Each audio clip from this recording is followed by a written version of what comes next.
শীতের ভাপা পুলি পিঠার আয়োজনে আজকে তৈরি করেছি ভাপা রোল পিঠা। পিঠাগুলো এইভাবে তৈরি করলে সময়ও বেঁচে যায় আর কষ্টও কম হয়। শুকনো চালের গুঁড়ো, গুড় আর নারকেল কোরানো দিয়ে খুব সহজেই এটা তৈরি করা যায়। প্রথমে পিঠার ভিতরের পুরটা তৈরি করে নেব। তার জন্য একটা প্যানে দিয়ে দিয়েছি 1 কাপ নারকেল কোরানো, হাফ কাপ গুড়। এখন গুড় আর নারকেল কোরানোটা ভালো করে মিশিয়ে নেব। এখানে গুড়ের পরিবর্তে চিনি দিয়েও পিঠাগুলো তৈরি করে নিতে পারেন। ভালো করে মেশানো হয়ে গেলে চুলাটা অন করে দেব আর চুলার হিটটা মিডিয়াম করে দিতে হবে। এখন অনবরত নাড়াচাড়া করে নেব। কিছুক্ষণ এইভাবে নাড়াচাড়া করার পর দেখা যাবে গুড়টা গলে গেছে আর একটু জলও বার হয়েছে। নারকেল থেকেও জল বার হবে, তাই এগুলোকে নাড়াচাড়া করে অপেক্ষা করতে হবে জলটা শুকানো পর্যন্ত। তবে খুব বেশি সময় কিন্তু লাগবে না পুরটা রেডি হতে। পিঠার পুরটা আরও একটু টেস্টি করার জন্য একটু এলাচ গুঁড়ো দিয়ে দিতে হবে। 3 থেকে 4 মিনিটের মধ্যে পুরটা বেশ শুকনো শুকনো হয়ে যাবে। আর এখন পুরটা নামিয়ে ঠান্ডা করে নেব। এখন অন্য একটা প্যানে নিয়ে নিচ্ছি 2 কাপ জল আর জলের সাথে দিয়ে দেব হাফ চামচ লবণ। এখন ঢাকা দিয়ে জলটা টকবক করে ফুটিয়ে নিতে হবে। জলটা ফুটে গেলে চুলার হিটটা একদম লো করে দেব আর এর সাথে দিয়ে দিচ্ছি 1.5 কাপ চালের গুঁড়ো। এখন নাড়াচাড়া করে একটা ডো তৈরি করে নিতে হবে।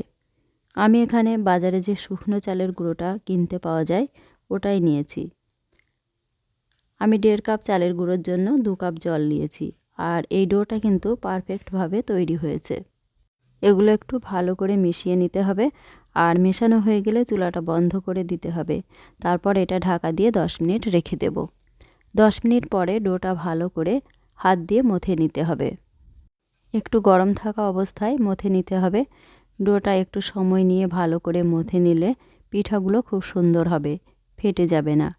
মথে নেওয়া হয়ে গেলে ডোটা 2 ভাগ করে নেব আর একটা অংশ নিয়ে একটা রুটি বেলে নিতে হবে। এই রুটিটা বেশ বড় আর মোটা করে বেলে নিতে হবে। অল্প একটু চালের গুঁড়ো রুটিটার উপরে আর নিচে ছড়িয়ে নিলে রুটিটা বেলতে সুবিধা হবে।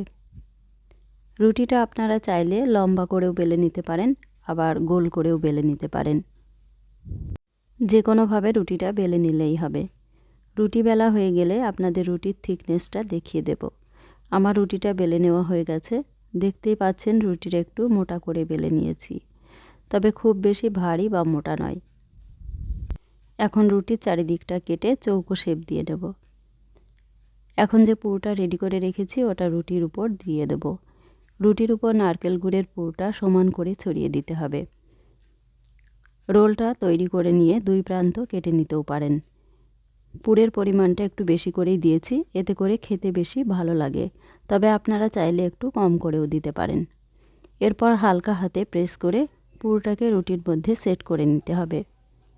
তারপর একটা সাইড থেকে ধরে রোল করে নিতে হবে। এখন একইভাবে অন্যটাও রোল করে নিতে হবে। এখন এগুলোকে স্টিম দিয়ে নেব। তার জন্য একটা প্যানে অল্প একটু জল দিয়ে একটা স্ট্যান্ড বসিয়ে দিয়েছি।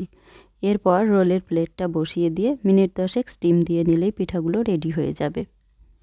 10 মিনিট পরে ঢাকা খুলে পিঠার প্লেটটা তুলে নেব। তারপর পিঠাগুলো ঠান্ডা করে নেব। যখন পিঠার রোলগুলো খুব ভালোভাবে ঠান্ডা হয়ে যাবে তখন এগুলো কেটে নিতে হবে। গরম থাকা অবস্থায় পিঠাগুলো কাটতে গেলে পিঠার শেপটা সুন্দর হবে না, ভেঙে যেতে পারে। তাই ঠান্ডা করে তবেই কেটে নিতে হবে।